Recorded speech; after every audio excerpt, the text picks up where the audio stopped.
Hello my little learners, you can call me Lovegood, and I hope you enjoy this video. Here are just a few things before we get started. Today I'm presenting you with Chapter 2 of Vertigo, titled Chapter 1 by cursedbythenarrative on AO3.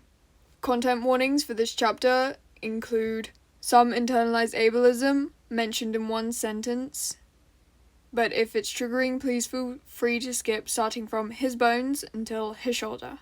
Also mentions of throwing up, literally like that, no description beyond that at all. And it's right at the end, so stop after Dazai felt his hands if that's something that might affect you. Those are all the content warnings. But anyways, thank you for tuning in to listen to me. As always, text in the description as well as warnings, but that's enough of my rambles and jambles, and let's get right into the fic. Waking up was slow. His consciousness returned a gradual thing, like waves slowly drifting him to shore. First came the feeling of dirt under his nails. Then, slowly, he could feel the sun on his skin warming him, melting him. After that, his hearing returned, the sound of waves and seagulls in the distance, and then, even further away, the sound of cars, quietly muffled against the wind, the smell of salty air. From one second to another, he felt his brain jumpstart, endless thoughts flooding his brain like an invisible dam had broken.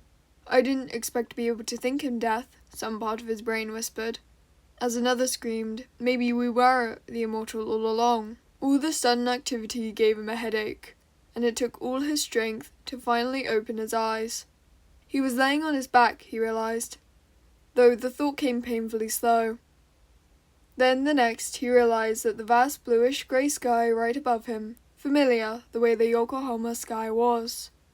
How often had he woken up, on riverbanks, on rooftops, in dodgy alleys, face split against the concrete, and faced this exact sky. Clouds lazily drifting by, birds flying after them. The waves seemed louder now, somehow. The sun was right over him, and a soft wind was blowing over his face. For a while, all he could do was stare and watch. It didn't smell like burned metal anymore.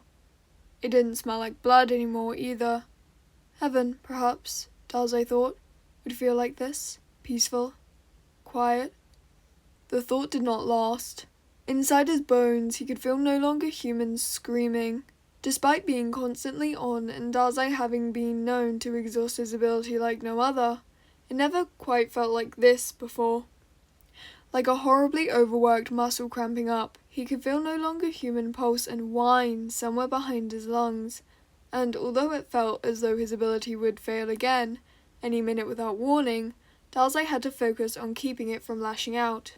It was like, despite very peacefully laying on his back surrounded by birds and sunshine and the sound of honest-to-God waves, he'd engaged in a horrible battle against some kind of ability no longer human was barely keeping at bay. Slowly, carefully, he pushed himself upright to investigate. His arms didn't hurt, didn't seem shattered anymore. Why did that seem strange to him? Then, between one blink and another, he remembered. An elevator, and a shot to the head and fighting, constant fighting until, finally, falling to his death. Chuuya. Dazai turned his head so quick, his neck letting out a horrible crunch. There was no destruction. He couldn't see their base in the distance. Chuuya wasn't next to him. Nobody was. Dazai Osamu was completely and utterly alone. The way downtown shaped up to be one of the hardest walks Dazai had ever taken. Considering he remembered fighting off gravity to get Chuuya, that had to mean something. This was Yokohama after all. He'd be able to recognize his surroundings immediately. He had just been here, right as he went to confront Chuuya. There was his old home, for one. He'd been lying right next to his old shipping container. It looked newer than Dazai remembered, the shade of red just a little too vibrant, leaning more into orange rather than the rusted brown Dazai had grown to associate it with. He also recognized the containers surrounding him, could see where oil and chemicals had spilled onto the earth and killed the grass and whatever else had grown there once.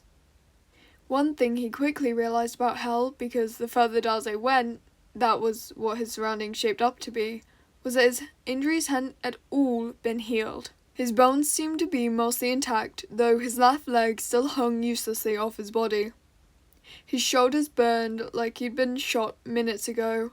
A peek under his bandages revealed familiar scars, all of them just how he remembered them. For all Dazai could tell, he'd returned to the way he'd been before he'd gone to end corruption. He was even still wearing the same clothes he had then. Not his white prison uniform, not his favourite trench coat and button-up, just some dark sweatpants and a comfortable t-shirt, courtesy of the agency. He put them on upon his return, and had gotten blood and dirt and rust all over himself. Dazai imagined himself to be quite the gruesome sight. Without his cane for support, he had to awkwardly hobble at times, crawl whenever the road got too steep. Once his surroundings started to become a little less deserted, he tried to put his weight onto the walls of the houses he started to lean against, which did not help much in terms of getting anywhere, but did relieve some of the general discomfort and pain shooting up from his knee all the way to his neck. The further he went, the more unsettled he felt. Yokohama was different, and the same all at once. Little things threw him off. Coffee shops where he remembered boutiques, houses that had been under renovation now finished. The pharmacy where he'd bought bandages before was still standing, but now under a new name. On his way, nobody paid him any attention. When people made eye contact with him, they'd hurriedly look away, pretending they'd never even seen him in the first place. That was familiar, hauntingly so. Asking too many questions, especially a man dressed in black, clearly exhausted and injured, rarely bore well around these parts. In the distance, the black towers of the Port Mafia loomed over the city. Nothing had changed, yet everything felt different. Suddenly, Dazai felt tired, like a deflated balloon. Any and all energy he'd mustered up from somewhere vanished. Suddenly, he felt lifeless. Perhaps he had actually died, and this was his eternal punishment. Perhaps, as a reward for his efforts, he was now doomed, cursed to wander fucking Yokohama, of all places. Truth be told, he wasn't even particularly fond of Yokohama. He'd worked here, lived here, sure.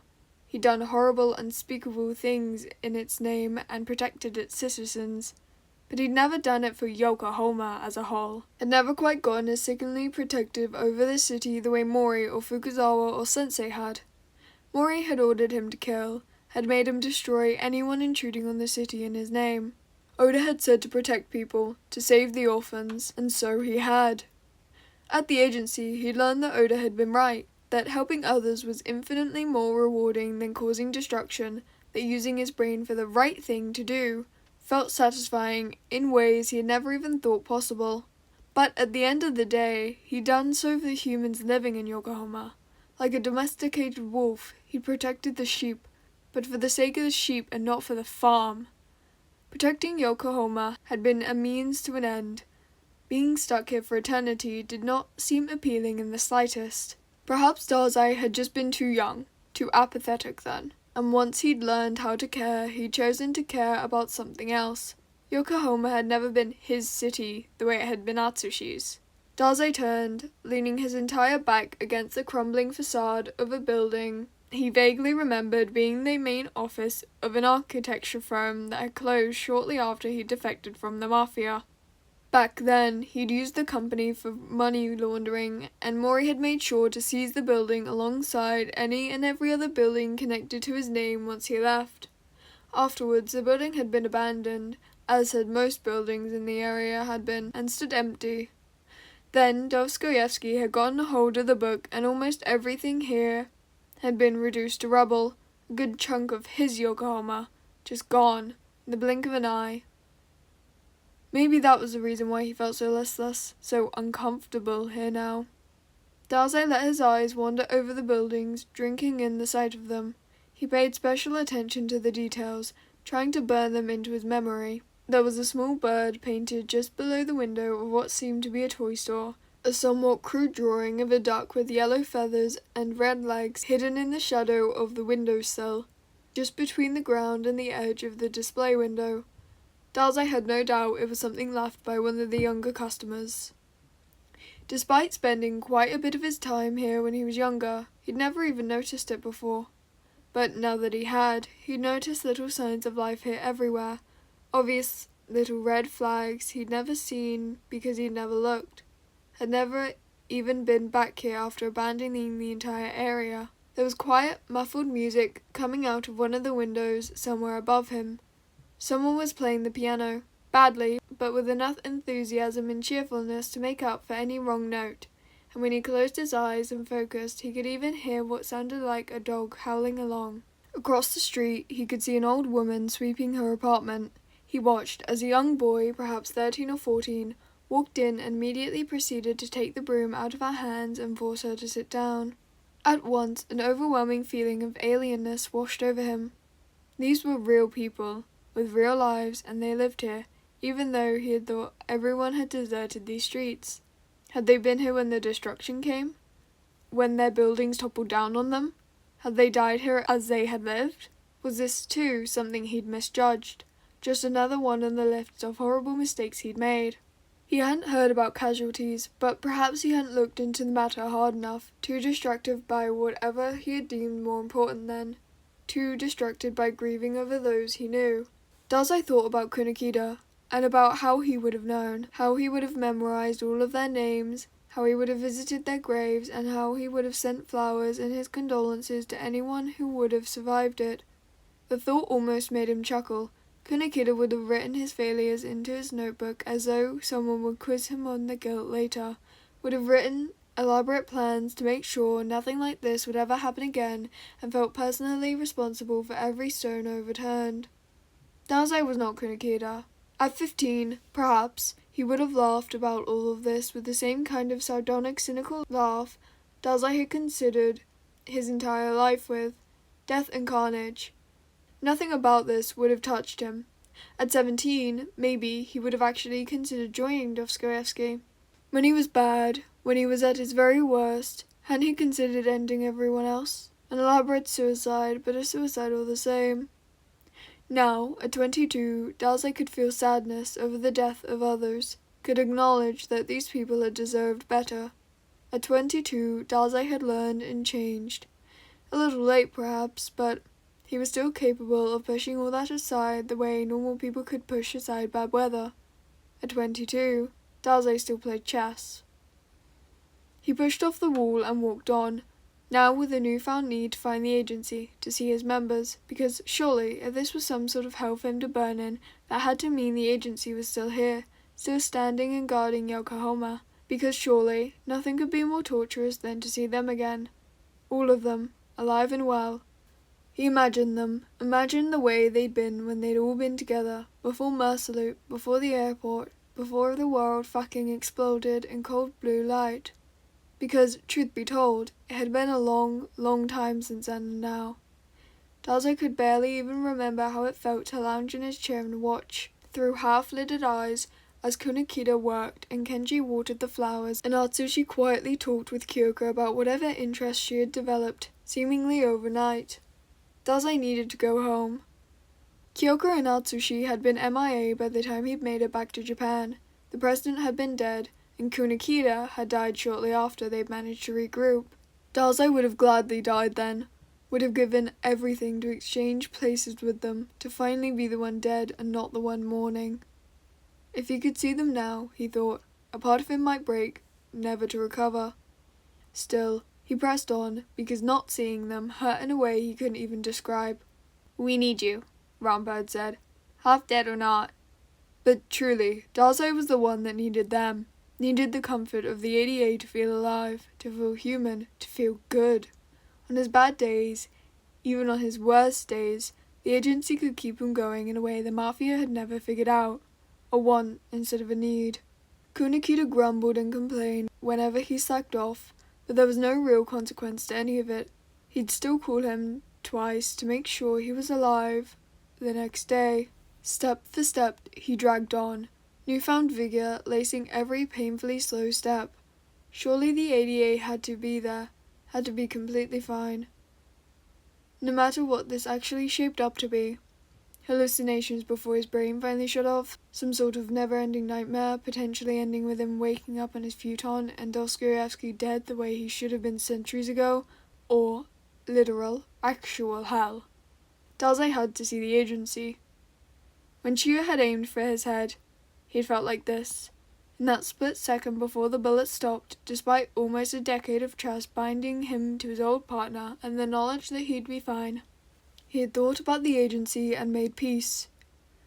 Out of the corner of his eye, he noticed something in an alley move. For just a second, Dazai felt watched by a familiar gaze and nonchalantly turned his head to see. He froze mid-step. There, in the display window of some small electronics shop, stood a TV broadcasting the news. Dazai paid no attention to the actual report. Instead, all he could focus on was the date at the bottom right corner. Because, unless his eyes and mind were playing tricks on him, today was just 5 days after Oda's death. Dazai felt his hands grow sticky with blood long washed off and turned, hauling his tired, broken little body into the alleyway and promptly emptied the contents of his stomach behind a dumpster. It felt like the world had shifted a little to the left, and suddenly something in his head clicked. The buildings he did not remember, houses still inhabited, his shipping container, his own personal hell indeed. Behind a corner, a cat watched, knowing. Alrighty, my little learners, that is the end of chapter 2. I love this fic so much. Also, if there's a slightly different way you want me to do the content warnings, let me know, because I wasn't exactly sure, because I haven't done one with chapter by chapter content warnings before. Yeah, if there's a slightly different way you want me to do that, let me know, and I will try to do it like that. I didn't say this in my MHA video because I forgot, but I did change my intro slightly because I just realized, like, a few days ago, that saying tags are in the description as well as warnings at the end of the video doesn't really help anybody because they don't know at the start, you know? Like, that was stupid of me, and I didn't even realize until, whatever it's called. I didn't even realize until then, so yeah. So, my little learners, this is a little reminder you might have something you need to check. I hope you will have a fantastic time, wherever and whenever you may be. Day, night, dust, storm, low tide, high tide, whatever it is for you. You can call me Lovegood, and that was the second chapter of Vertigo, titled Chapter 1 by Cursedbythenarrative on AO3. Again, the link to this fic will be in the pinned comment by me in this video, and tags are in the description, as well as warnings. Bye, little learners.